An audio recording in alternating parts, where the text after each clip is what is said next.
What's going on? Man, not a whole heck of a lot. How you doing, man? Man, I'm pretty good. It's one of those weeks where it's kind of like, well, slow news week. Might as well talk about it. Yeah, I'm assuming that was the whole thing with the quarterback situation for New Orleans. Because man, Yeah, I'm telling you, that was the subject du jour every jour on yeah. radio all week, man. It's Hmm. like, yeah, I don't be talking that much junk, man. It's sorry, I know I just told you this, but seriously, It's all good. situation with the Falcons and the Saints, it stinks. I mean, I hate to lose to those guys anytime we lose to them. But Hmm. you can be a third string, fourth string, quarterback coach, make a wish kid.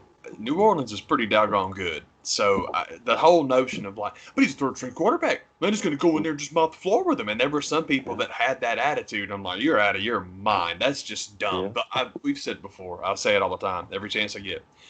Quarterback's the most overrated position in any team sport. It just is. That's it.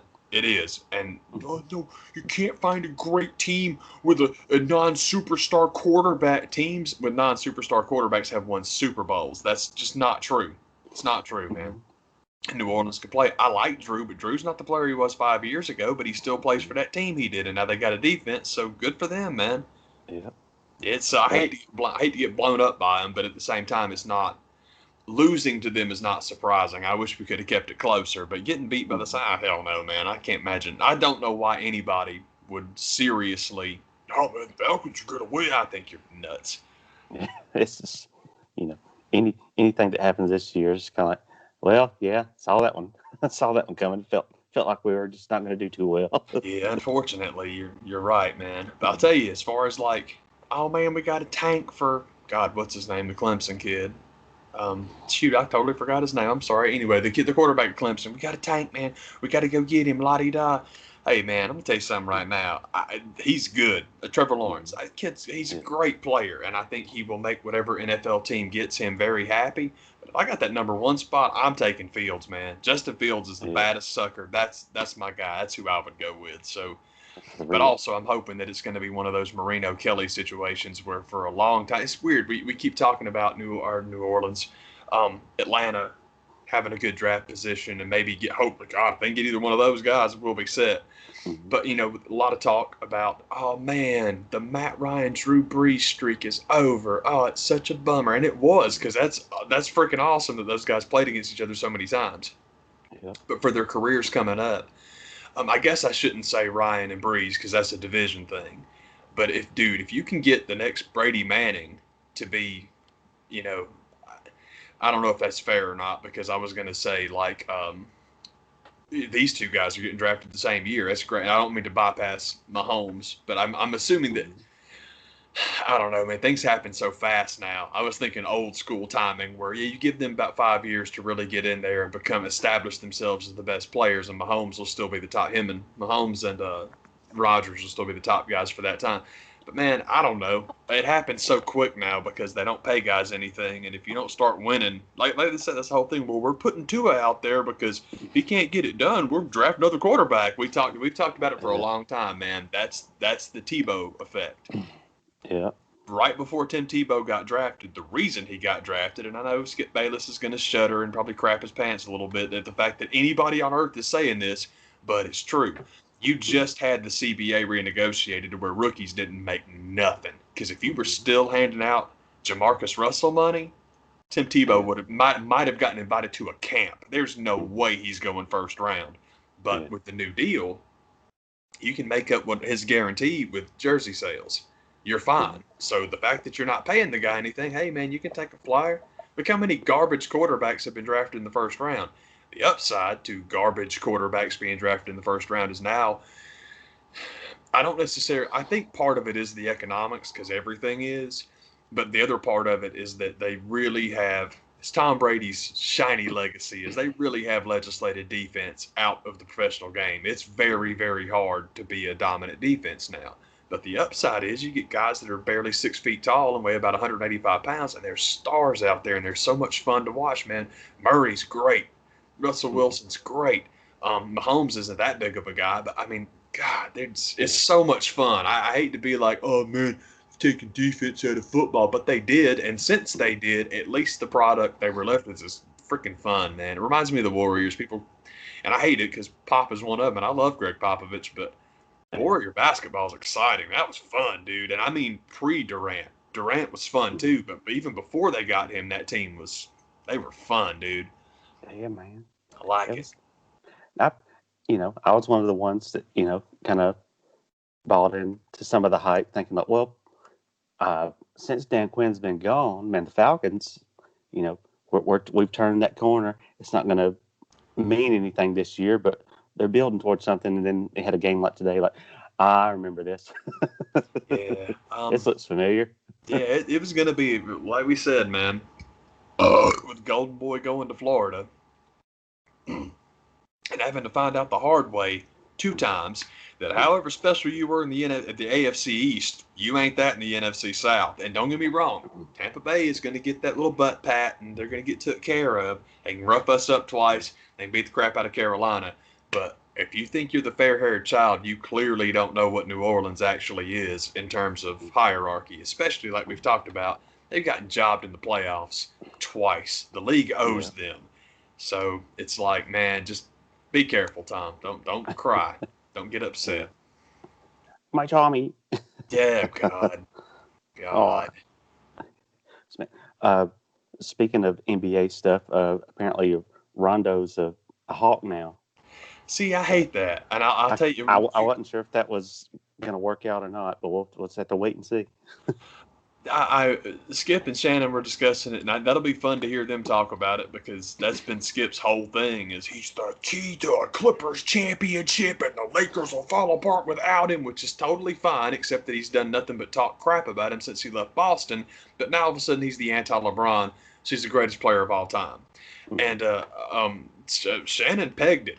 He's been saying for weeks, like Atlanta, he's going to Atlanta. It's going to be Atlanta, and I guess the choices that they were putting up there were go to the Clippers and win another ring, or go to Atlanta and get that huge paycheck because Atlanta's got tons of money to spend on pretty much. Money-wise is not the problem. They can pay for any player they want. It's just who can you get access to. But I don't understand putting that much money. I love Rajon Rondo. I think he's a great player. But why are you giving a bench player that kind of money? Don't tell me you're taking the ball out of Trae Young's hands. You're not sliding Trae over to the 2. Tell me that you're not sliding Trae over to the 2. Because if you're making Trae Young anything other than a point guard, you are wasting him.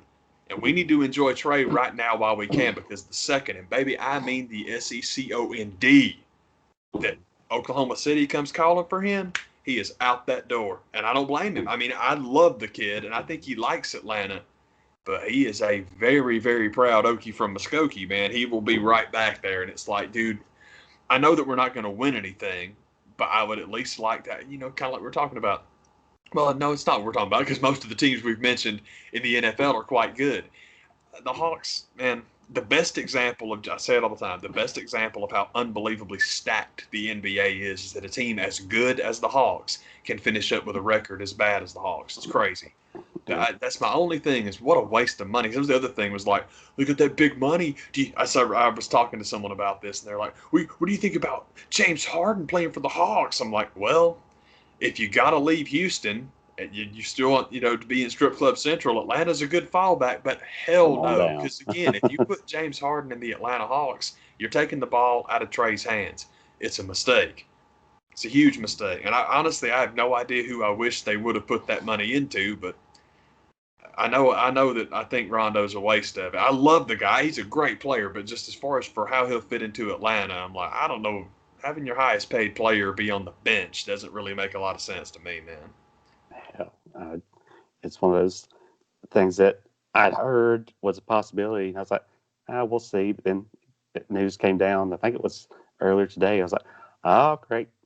Great. Who knows? We had the inadvertent trade of ex-Hawk Dennis Schroeder for Rondo, because Schroeder's going out to the Lakers, and I love that because I love Denny. I thought he was great, and so I'm excited about that. I think that's cool. But yeah, that'll be cute because the Clippers are supposed to have all the power and they're new kings of LA, and oh yeah, man, everybody wants to play with Kawhi, and it's like, no, they don't. Everybody found out last year you don't. You don't. Mm-hmm. Greg Popovich, Kawhi Leonard's such a good player, but all that bullshit about, oh, LeBron's a front runner and he shrinks when the spotlight's on and he can't lead. Baby, you damn sure just described Kawhi Leonard. Kawhi Leonard has never, ever, ever had to be the guy that went out and did it. Toronto, he was never the leader in Toronto. Kyle Lowry was always the guy that was that guy.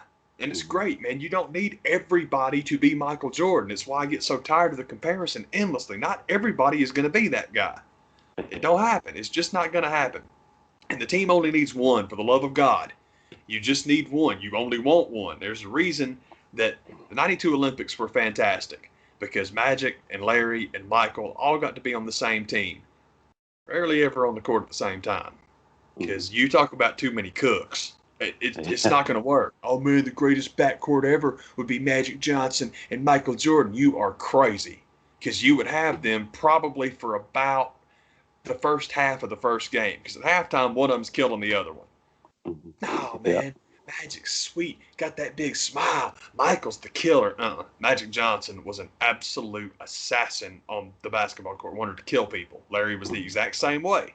It's just that Michael got the Nike push, so he's the one that everybody wants to talk about being the tough guy. And it's like all three of those guys were insane competitors. Crazy, man. Heck yeah. Anyway, it got way afield on that. I don't mean to be so negative, because I really do like Rondo, but that's an awful lot of money for a guy that surely to God you're not dumb enough to waste time on. Yeah. That's, kind of the long and short of it. That's how I was feeling about it. But I was like, I'll see how it goes. But I'm not expecting much to come from it. Man. Excuse me. One thing I did this week that was kind of fun is I revisited a movie. Oh Jesus! Heel turn. Right when I think I get this phone situated where it won't do that, it goes turning heel on me again. Dang old heel turn, man. I Go shit vicious on me. What should I say? Wrestling's greatest heel turn. I think I got this situated right here now. I'm going to turn the thing off. It was part assignment, part just wanting to, hey, I've been years since I've seen this movie, but it was a movie called And the Band Played On, and you can watch it right here on YouTube. And it's one of those movies that's done by HBO way back in the day. And part of the fun of watching is just how many people are in it. It's like this whole list of early 90s. Oh, I remember that guy, and that guy, and that guy, and young Gandalf. And my favorite son, Morgan, Mason, Matthew, and Modine. But it's a crazy deciding to watch it this week. It's scary how timely it is, and with what was going on at the time. It's all about the handcuffed CDC during the AIDS epidemic, and how they were suggesting that they were handcuffed by a current administration that is this really that big a deal kind of thing. And then every suggestion that they were offering to certain communities, like, maybe you don't want to do this, and this would be in your best interest to not, and everybody at every turn was like, no, we're not going to do that.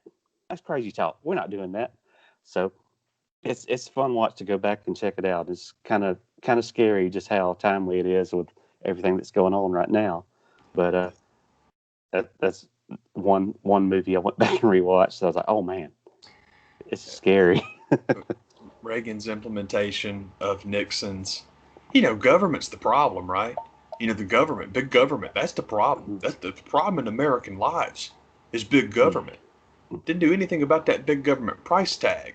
We're not going to stop taking up your taxes. We're still going to tax you into oblivion because we're going to spend untold astronomical Jesus Christ sums of money on the military. But if I'm taking your money with this hand and then convincing you that, hey man, the government's got your money and the big government's the problem, that's it's the biggest scam in the history of the world, and the GOP still run it to this day, and it's all the time. It's all the time. Libertarianism was birthed from that, and I've got friends who are libertarians, and I don't understand it, only because if I have to hear about being a lefty pie in the sky, oh, that's kid stuff.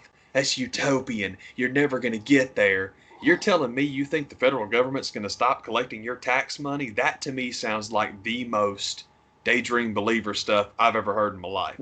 But that's the problem, is you have a political party who takes all of the cash. Oh man, taxes go up under Democrat. Democrats love taxes. They'll tell you that. They'll tell you point blank. But the fact of the matter is, Democratic policy, well, policy they pretend to want to implement, because Democrats love the system too. Look, man, Eisenhower warned about the military industrial complex for a reason. It's because the man had 1, 2, 3, 4, 5 stars on his shoulder. He knew what the inside of a military looked like, and he knew that if you turned that into a money-making apparatus, you would never, ever, ever, ever, ever stop. That's why he warned about it. Read some of Eisenhower's quotes about basically a bloated military budget, what it means. And that's the Army guy. That's the 5-star Army man telling you, you can't do that. You will ruin the country the second you do that. And 20 years later, Nixon's like, no, that's what we're going to do. And 10 years after that, Reagan's like, it's what we're doing. And it's what every Republican's done ever since. And I don't know why people that vote Republican don't see it. I really don't. Because, I don't know, man, it's the biggest, it's just such a fraud, man, to be like, oh, we still need the money, but you don't need the government. You see what I'm saying? It just doesn't make any sense. It's like, okay, how can you not see what a scam that is? So, like, big government's the problem, man. Isn't it a waste of tax money? Yeah, give me that tax money back. Oh, wait a second. I'm saying, Hold on now. oh, hell yeah, because you'll always find a war to spend it on. And it's just, that makes me crazy. That stuff just makes me nuts, man. But I'm glad that there's a movie about it. Oh yeah, oh yeah. Yeah, man. It was, it's one of those kind of things you go back and you watch. Like, oh crap! Yeah, this seems familiar. yeah. But it'll show you, man, how deep-seated that logic of government overspending, government overreach. That's the problem. We will watch people, citizens, die. And it was real easy when it was AIDS because, oh, that's that gay disease. That's that queer disease. So, hey, man, at the time especially, you had at least 50% of the country and probably more like 75 that were like, at the very least, what's that got to do with me? And then you had other people that would openly embrace it and be like, oh, it's vengeance from God. So, I mean, you had people cheering that one on. Yeah. But now it's grandmas. And nobody cares. And I shouldn't say grandmas because everybody's getting sick and dying from it now. But for the most part, elderly people are the most susceptible, and no one cares. Don't nobody care? It's like, it's amazing, man. It's incredible that. But our tax is going to go down. It's ridiculous. I saw an ad today I thought was quite funny, and it was one you knew was coming because somebody, I don't remember who it was that made this point, but it was a real good point about the Warnock-Leffler runoff, and it was about how. The issue is somebody actually talking. I don't want to say the truth because I can't stand it. Well, they tell it like it is. No, they tell it like it is means they say the stuff that I think. That's not the way it is. It's how I think it is. But I do think this one is very logical. It was talking about how that particular runoff. Basically, what they were trying to do was tell people, get ready for a Republican Congress because Georgia's going red twice over. No, Joe Biden won Georgia. They're both going to win. First of all, Purdue Ossoff is only going to a runoff because of a bullshit technicality, and I hate it because I think Purdue is one of the biggest pieces of shit. It's very difficult to be that bad as a congressman, but boy, he is. I can't stand the guy, but let's be real. What did he get? Like 49.996% of the vote? But if you live here, you know, if you don't get 50, that's an automatic runoff. Yeah. But the point is that it wasn't that close. 49.99 to Ossoff's like 46 or something like that. It really wasn't that close. And neither was Warnock and Leffler in the sense that Kelly Leffler had, I think it was Doug Collins There's a Republican running directly against her, and there were 97 people running for that spot. So it's real easy to splinter it up. But when you get back down to just two of them, that one's not that close either, I don't think. I hope it is, because I like Raphael, and I think Loeffler. It's not that. Here's the thing. I think David Perdue is a piece of crap. Kelly Loeffler's a fucking crook, and everybody knows it, man. They've got the paper trail. They've got the receipts of her. They've got the audio of her literally on the day she went and dumped her stock. And it's not going to be a big deal, guys. We're going to be fine, guys. But nobody cares. If she was a Democrat, you would care. Just like since she's a Republican, I care. That's the biggest crock. God, I hate all this stuff, and it's really ticked me off because it was so bad. Anyway, campaign season is always so awful, and it goes on forever. But God, you knew on election night, like, God, we still have months of this because we're gonna have two runoffs. Yeah. Damn it, it sucks, man. But anyway, but the point they were making was that Warnock did good, and that's all good. But it's impossible right now to understand or to know what kind of challenge he can be for Loeffler, because they focused on Doug Collins 100% of the time, and now they will be focusing on. And I'm like, that's a really good point. That's not. There's no partisanship there. That's just a really good statement and logic of like, oh, you're right, that makes sense. There was a commercial today, and it's funny to me how many commercials for any Democrat have Ocasio-Cortez in it. And I'm like, Republicans understand what she is better than Democrats do. And it's the reason the Democratic Party at some point is going to have to start kowtowing to her, because she's either the future of your party or the future of the party you have to beat. And because everybody knows, everyone knows. Anyway, radical left agenda and all this stuff. It's great. The commercials against Raphael Warnock are funny. And there was one specific thing, and I can't believe it. Dadgummit, I'm sorry. I got on a freaking tangent there, and I forgot what I was going to say. But if it comes back, I'll mention it. But God, I'm very happy that we say the presidential election is over. We'll see. I think that I think the news agencies that I keep an eye on, in my opinion, I could be totally wrong, because boy, I get lots of stuff about politics wrong. But it seems to me they seem desperate to bang that Trump's trying to make a coup. Trump wants a coup. He wants to overthrow the government with a coup. It really seems to me like, and like I said, man, we talked about this with MSNBC for a long time. This is your cash cow. That's your baby doll. Donald Trump's made you more money than anybody. So wanting to squeeze, now don't get me wrong, I'm not saying they want him to win. I'm saying they would have been okay with him winning. They're not pulling for it. But wanting to wring the last bit of dishwater out of that rag while he is still in office, and he hasn't conceded yet. He gets to take credit for your bullshit ratings as long as he doesn't concede, man. It's like Donald Trump don't want 4 more years. He didn't want the 4 years he got. But as far as like celebrity and passing it on and basically building the legacy of I was cheated out of my second term. Yeah, I saw it. You were all there. He can live off that shit forever. So it's like that's what he's doing. He's playing y'all. You're playing the game, and you all suck. And it will be worth fossil fueling our asses into oblivion as long as all those cocksuckers are still here to go with us. It'll be worth just tanking the whole fucking planet. I hope there's a camera on Mitch McConnell when it happens, because boy, do I hate that guy.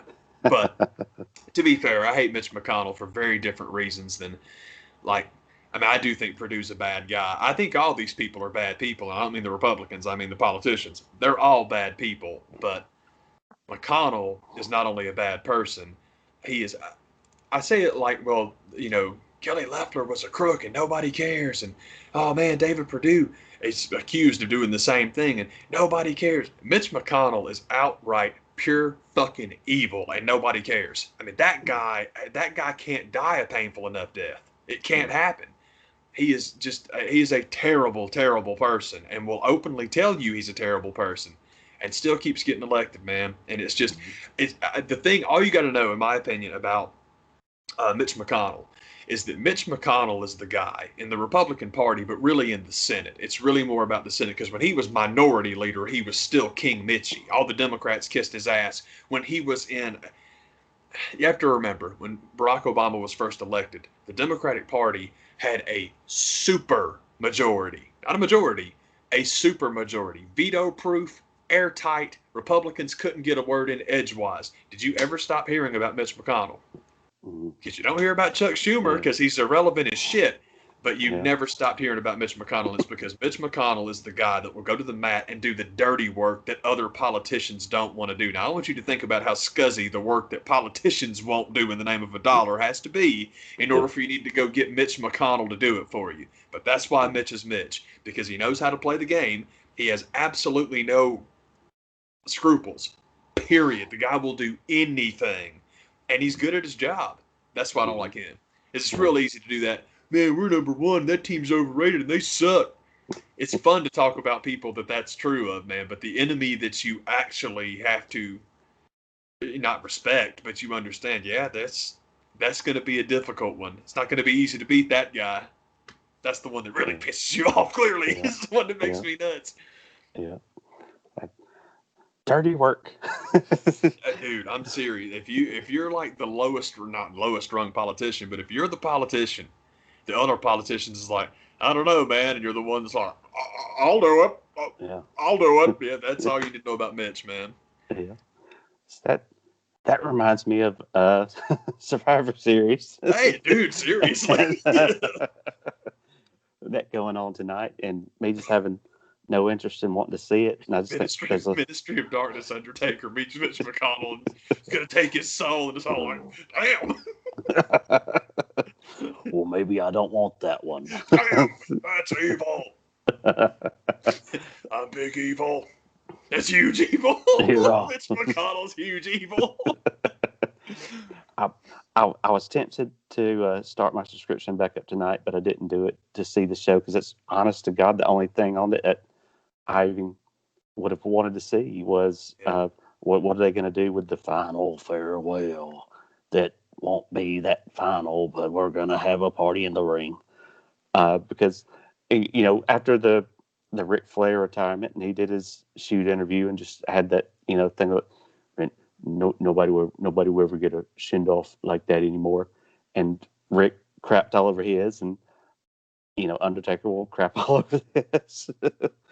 We talked about earlier, man. The Wrestle Talk guys were having a lot of yucks, which was quite cool, and they were kind of apologetic. Like, I feel like I should be taking this more seriously. And I don't remember who said what, so I apologize for not assigning credit because I should, but I just don't remember.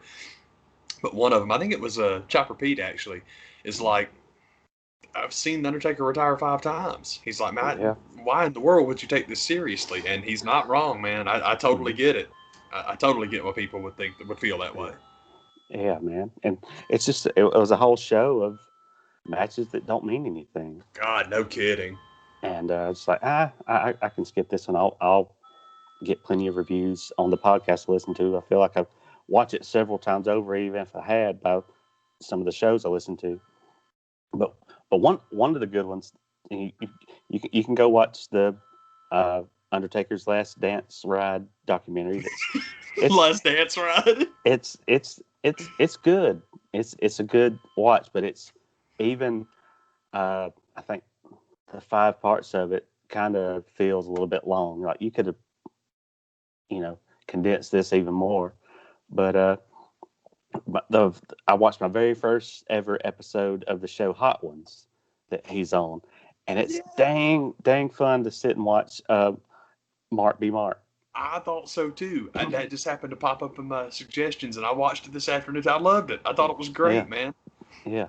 So I'd heard the show, and it's just everything about it. Like, spicy stuff just has never been my jam. Yeah, so, me neither.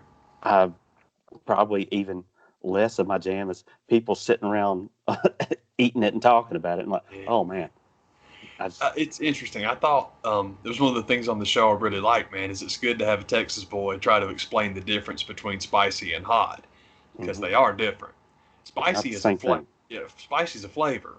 Hot is a temperature. That's how that works. Because hot doesn't do anything for me, man. I love spicy food. On the subject, man, I have been like, gets excited about my foods, dude. I do. I love to mess around. I'm actually marinating vegetables right now because, geez, it's it just turned midnight 02, and I haven't eaten yet because I'm an idiot. But I'm a bum. I sleep all day, and it's like, it's fine. But I'm marinating vegetables tonight. I'm excited because I just like cooking veggies anyway. But there's this McCormick has this little pack of dust called mesquite, and it's so good when you put it on chicken or anything else. I'm like, I am going to firebomb some mushrooms with that and see what I can get them turned into. I'm excited. I can't wait. That's what I'm gonna do when I get off here. Anyway, I'm sorry to get sidetracked because that was stupid. Um, but my other food expedition lately was I've been wanting to do. I love curry. I love it. So I've been wanting to buy the little curry cubes and make some curry soup and like veggies and whatnot.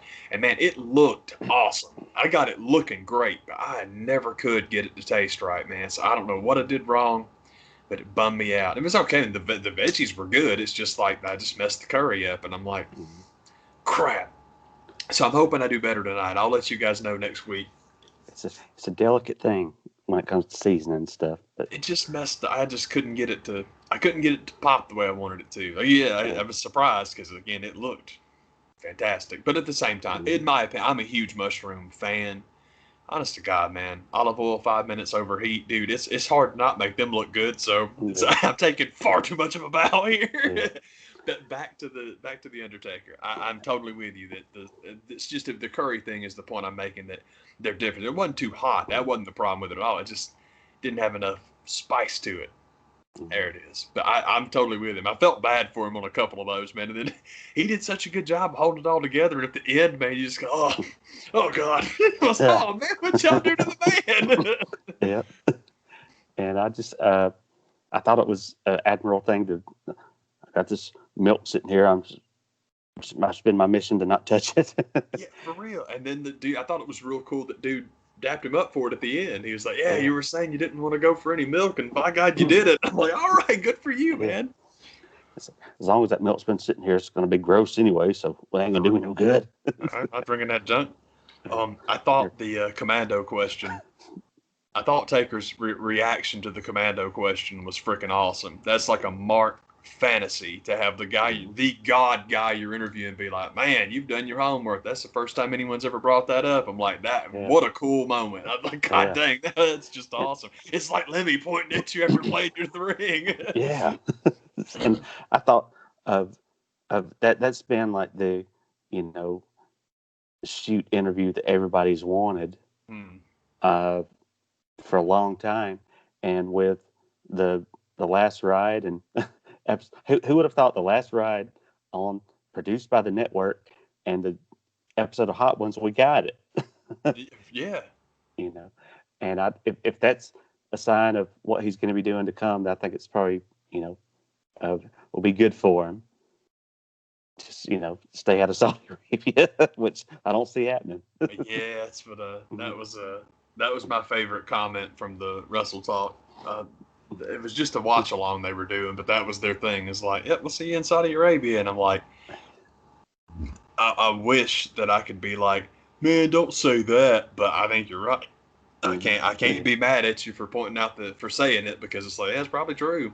Yeah. You and I were talking about, like we said last week, you keep my number, man. I'll headline Mania, because it's still the fun joke to make, but Taker at Mania versus Taker at Saudi Arabia. I know which one I think is more likely. I think it's the one that everybody thinks is more likely. Pretty much a guarantee. Oh God, seriously, man, the paycheck. There's no way you're turning that down. I got you, man. Yeah, man. That would be the only thing. We talked about it where I'm hoping that Zelina and SAG-AFTRA, I'm hoping that gets Vince to retire and just ride off into the sunset because he didn't want to deal with the union hassle. But the only other hope we have as wrestling fans is that one of the kids, one of the princes in Saudi Arabia is like, you know what? I want to see WWE guys versus AEW guys, because Vince would do it then. It's like it's the only thing I can think of that would make Vince, do a crossover promotion or a crossover event, excuse me. Oh my gosh, I have to go over. My idea all along. Thought it was a great idea. It was a great idea. That's why we went to Saudi Arabia in the first place. Yeah. Crown jewel. Crown jewel, yes. Yeah. With some of the things I've heard come out recently with SAG-AFTRA and some of the things that have happened to their insurance, I don't know if it's going to be as good for both parties as they think it's going to be, but it'll be better than what they've got. So you got to Got to get that ball rolling. But it does one of two things. It either gets wrestlers insured or it makes Vince not be able to hide behind that bullshit contract structure anymore, which means Mhm. if you want to see the New Day versus the Elite on an independent show, we can do that. That's Mhm. all I care about. It would be fantastic if everybody was insured, Mhm. but with professional wrestling having been independent contractors for the overwhelming majority of its lifespan, you can keep it that way too. You just can't tell people, I own you, you work for me and only me, but you're not an employee. That's Right. such bullshit. And it's like, I can't believe he's gotten away with it this long because it's not. Read anything by Jesse Ventura, man. I mean, Mhm. holy crap, he's only been talking about it since, God, 84, 85. Oh yeah. He's been talking about it forever, forever, Mhm. forever, ever, and it's like that was before Vince became a monopoly. It's Mhm. like, dude, come on, y'all, it's time, it's time. And part of it, it's twofold because part of it, I really just wrestlers not having insurance is insane. I think that's Mhm. absolutely insane. Um, Mhm. but also I just hate Vince that much. I'm so ready for that guy to pack it in and ride his old, dusted, useless ass to the Ponderosa. I can't overstate. And part of it, like we've talked about, it's NXT. I love NXT so much. I've had so much fun with that promotion. And it's like, if this was main roster WWE, I'd be all in. I'd be Yeah. all in because Trips actually freaking gets it. Because not only does he not hate wrestling like Vince, because Vince does hate it no matter what he says or what anybody says, Vince hates pro wrestling. He always has and he always will. Triple H does not. Mhm. Massive difference right there. Take a look at it completely different ways. Oh, it's totally different. Vince's Mhm. number one goal has always been to destroy the industry, and he did. He Mhm. did. He got rich for it. So Yeah. now we can go in a different direction. I'm good with that. I'm gonna sink this bee. Dude, that's it. That was it. I'll teach you for leaving me in the North Carolina trailer park, Daddy. Yeah. I'm not, Daddy, I'm not so stupid, I'm not so boy. stupid. Well, well. Well, yeah, well. I love Yeah. you, Swell. It's one of my favorite lines in any movie. You know what my favorite line in any movie ever is? I know you know, man. It's a feels so darn good. Fails Duncan. Don't know why I like that. I don't like that line. I like who says it, but it's just so awesome, man. It's it's what somebody can do with a throwaway line that just makes it legendary. I completely agree. Billy Bob Thornton is definitely somebody that you can hand a piece of paper with the most nothing on it and get pure gold out of it. I mean, it's just, he's so good. I love that guy. I know it ain't custom for a husband to give his wife a gift on their wedding day. On their one day. Seems like ever since I met, I don't remember the character's name, I can't stop giving her gifts. And I'm going to keep doing it too. Because it feels so darn good. It's not even funny, but it cracks me up. I love it so much, man. It feels so darn good. If you haven't seen the Coen Brothers Intolerable Cruelty, then do yourself a favor It's and check it out. it, It's worth the look at. I agree. It's quite good. It's Coen Brothers and Clooney again, which is always nice. It's Catherine Zeta-Jones getting to do acting, which is Mhm. really. I only mean it. It's like if you've ever seen Catherine Zeta-Jones, you know what I mean by that. It's like she's Mhm. gonna get parts because look at her, but she's Yeah. actually quite good. So Mhm. this is a part that there was competition for, and she won the competition, and she's really good. And then when you get to the parts of Mr. William Robert Thornton, Oh man. oh my God, he's so good. It's just so good. And then if you love Billy Bob and that as much as we do, I would suggest a movie by Jim Jarmusch called Dead Man. It's Johnny Depp Mhm. playing a black and white.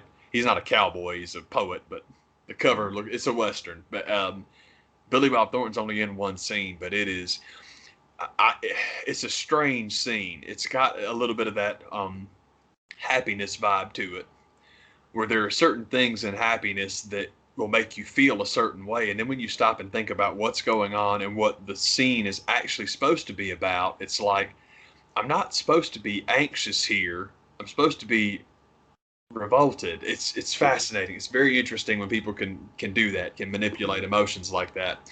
And Jarmusch kind of does it a little bit in that scene, because the scene, when you actually stop and think about what is happening or what they're attempting to get to, is grotesque.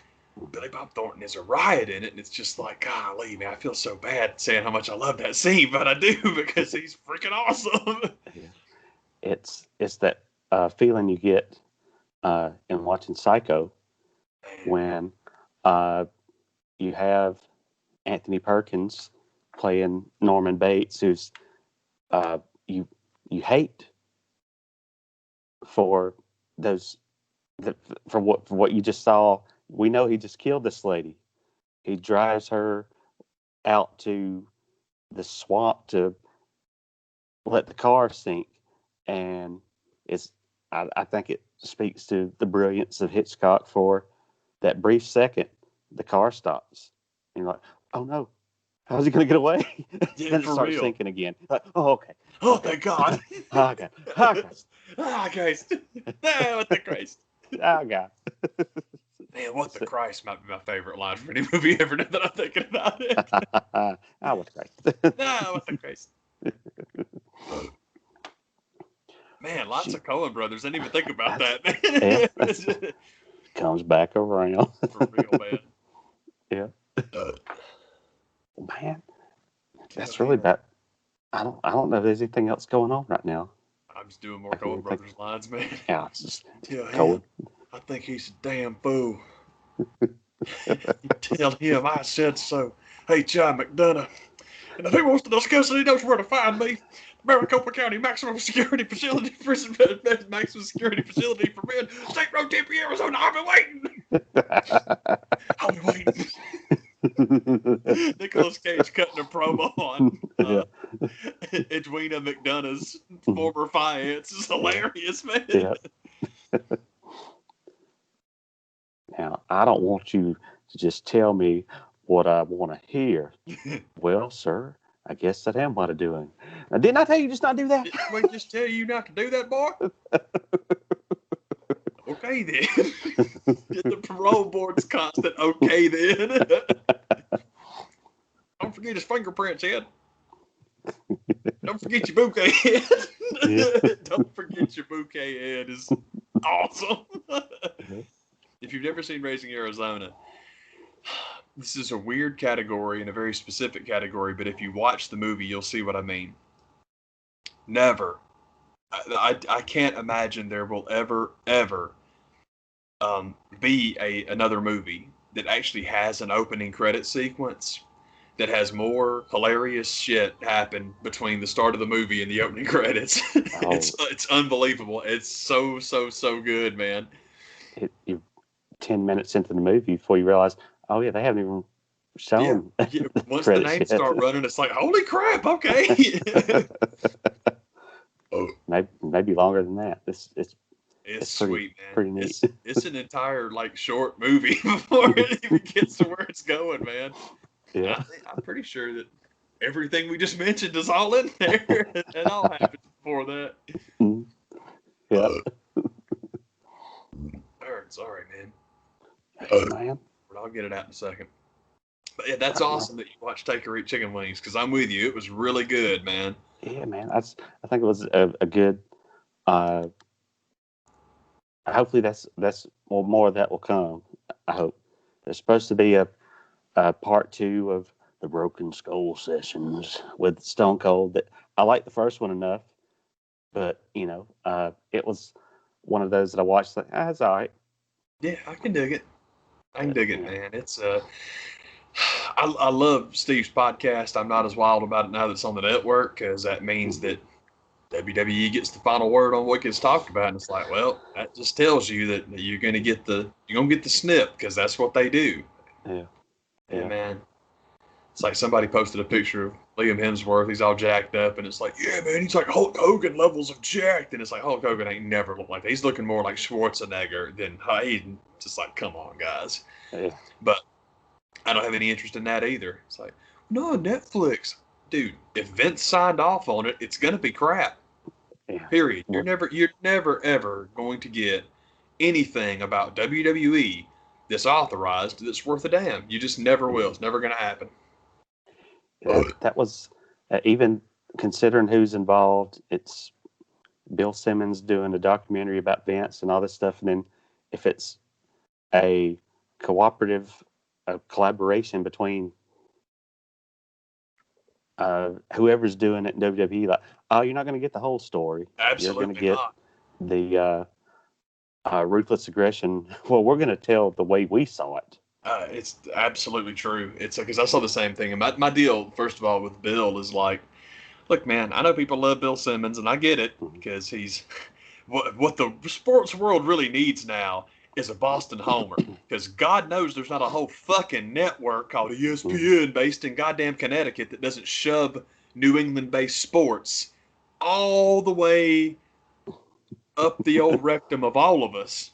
Yeah. God knows we don't get enough, New England Patriot and Boston Red Sox bullshit. So thank God there's a Bill Simmons. But the other thing is, the Andre doc was not that good. It was okay. I thought the stuff about Andre was great, and the stuff about his family was amazing.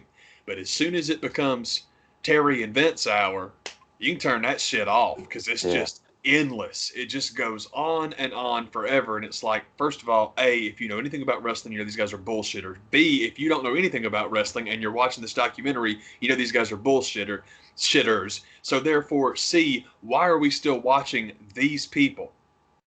Move it along, man. It's like, oh my God, it just goes on forever. So, Mania 3, God, fuck Mania 3. Good Lord.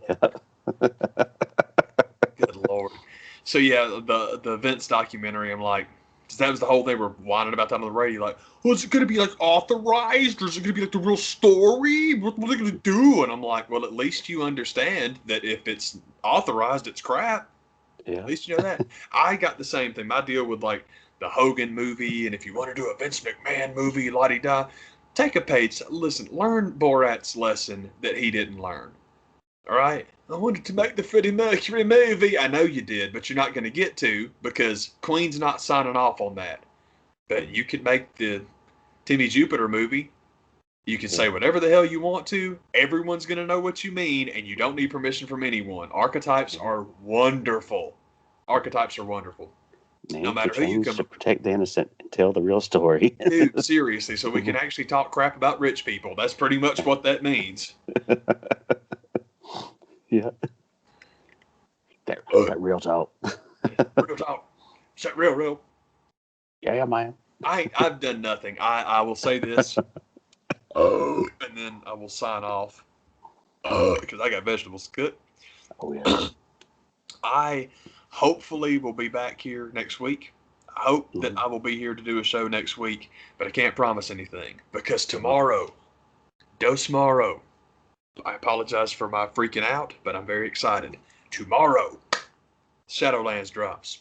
So Warcraft expansion is tomorrow. I've never done one before. I'm thrilled to find out what the hell it's about. I am very fortunate that I am so hooked up because the people that got me into the game are fantastic players. So if I got questions, they answer all of them. They take real good care of me. And I've basically been discussing with them my Shadowlands philosophy. And basically, my Shadowlands philosophy is the following. I have been told that all I really like to do is occasionally kill stuff and get cool armor and change the way I look. That's all I really play it for is to transmog. I know anyone that has ever heard me talk about Fire Pro Wrestling is shocked that, oh yeah, create a wrestler on World of Warcraft. Of course, that's all you care about. But my other things is I like picking flowers and I like mining like gems and ore and stuff like that. Turns out, apparently, at the beginning of any expansion, if you take that stuff and you put it in the auction house, you can get rich. Because if you can get that stuff, not everybody can get that stuff. Like characters that need herbs to put them together and make like potions, they can't go get them themselves. So they have to go to the auction house to buy them. Well, if you're a collector, they need you. It's a supply chain.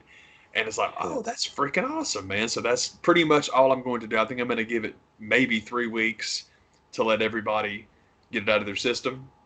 And then once everyone's cleaned out of the Shadowlands, then I will attempt to play it and not die a heinous death. or too many heinous deaths. I'm gonna die a lot of them because it's an expansion. But I'm looking forward to it, man, because I've had so much fun playing that game anyway, and so now it's like, oh man, this is all new content. None of us know it.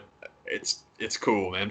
I'm just trying to be patient. I'll take my time because basically what I think is I just think the seniority system is smart, man. Whenever all the new stuff is out there, man, people that have been playing for a long time don't get in the way. It just seems like a bad idea because first of all, you're gonna do is die, and secondly, if you pull the rare drop, that sucks. Oh, pardon me, because I've been playing for months, not years, and certainly not half a dozen to a dozen years. It just seems I don't know, man.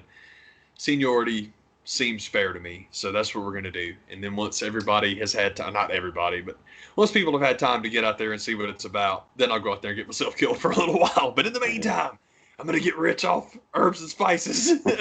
I'm gonna Colonel Sanders it up in Azeroth. Heck yeah, man. That's right, man. AFC. Kentucky frying my way to the big time. That's what I'm doing, man. Hey, look, I'm gonna buy me a white suit and everything, man.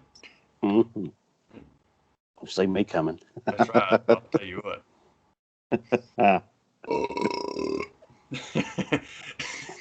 There's this great song that has an awesome lyric that I'm going to rip off now because I'm visualizing myself dressed as Colonel Sanders with a little mustache and the tie and everything. I want this song to play whenever I walk into any room, but I want it to start on the lyric, "No family is safe when I sashay." I want that to be my signifier. Mm-hmm. That'll be the first thing I say to everybody. Got a ice cream. That spice. The spice melange. Did you see the thing about Tom Brady's crap on South Park? No. The episode about Tom Brady's crap being like the addictive spice from Dune. Man, you gotta watch it. It is so hilarious, man. I definitely missed that. Absolutely. Tom Brady craps melange. Watch it. It's wonderful. If you enjoy the here's the thing, y'all know if you've watched the show, and the man definitely knows. I love David Lynch. I think he's great. I love the guy. I am not somebody that thinks laughing at shit during a David Lynch movie is sacrilege, because some of it's comedy. Some of it's supposed to be funny. You and I do it all the time with, there was some fish in the percolator. It's okay to laugh at that. You're supposed to. But Dune isn't. It's best you just remember it the way. I forget what Billy Ray says. Oh, don't look. I was thinking about that the other day, because we were talking about, the conversation was actually about Miley, and we were just talking about how the impression I've always had about Miley Cyrus as far as being a professional entertainer is it seems to me that Pop is a great guy to learn the ropes from, and it also seems to me that I can't really explain it well. Miley Cyrus is someone I've always thought was really, really cool. Just somebody I think Miley would be an unbelievably cool hang. Yeah. Hang out, listen to songs, tell jokes. She just seems very, very cool. And so we were discussing that this conversation veered to like, well, Billy did some acting, didn't he? I was, oh yeah. I said, oh yeah, man, he worked with David Lynch. It was great. I said, he was going to be on the Mulholland Drive TV show. He was going to be like the guy as far as I know. And then that didn't work, so they put him in the movie. It's like, that's awesome, man. That's super cool. So I love stuff like that, man. Speaking of which, this is getting out of control. But my buds got me watching Masked Singer, and I had no idea what was going on that show. I'm just like, how in the hell are you supposed to know who any of these people are? And it turns out they're all celebrities. And I'm like, well, I don't know how I missed that. I don't know how in the world I didn't know that's what it was. But my track record so far of picking, we're watching season 3. So if you've seen season 3, please don't comment any spoilers because I'm behind and I don't want to know. But shoot, I think I've only gotten 2 right so far, and I try to get guesses in early, and I try to stick with the guesses I go with. But I've missed on a bunch. I will say I'm very happy.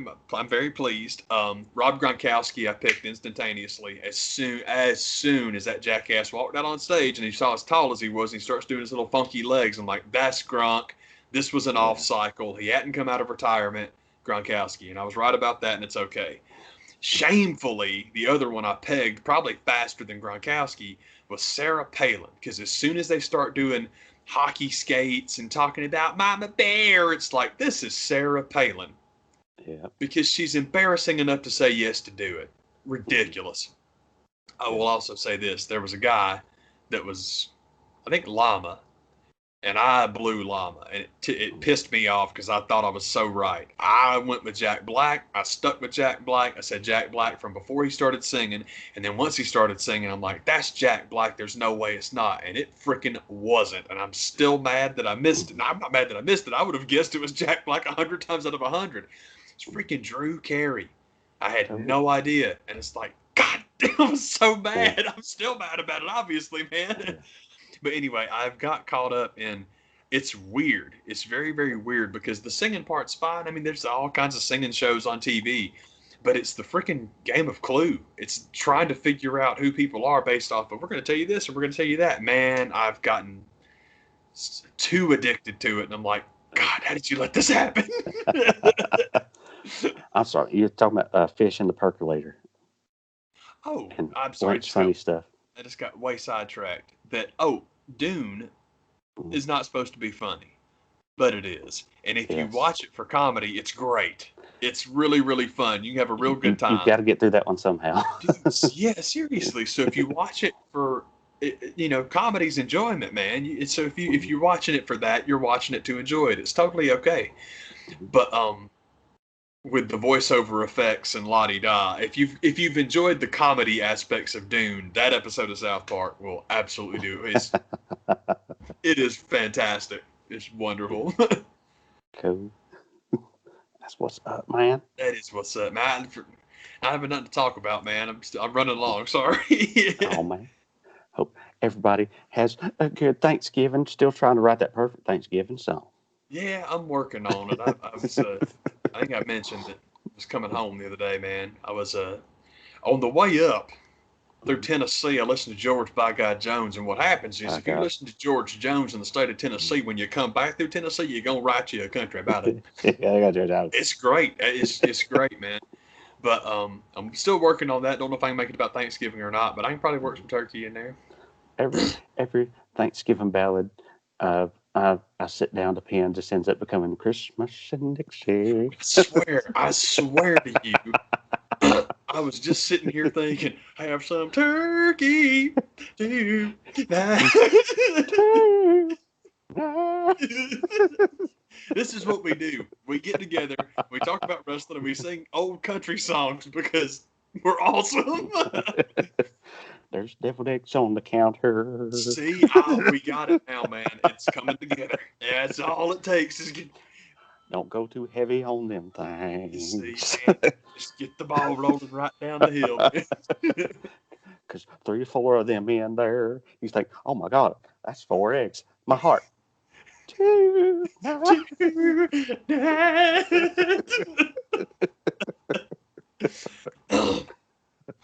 That's what's up, y'all. That's what's up. Have an awesome Thanksgiving, y'all. And by God, when we get the Alabama tune, we'll give it to you. We'll let you know what it is.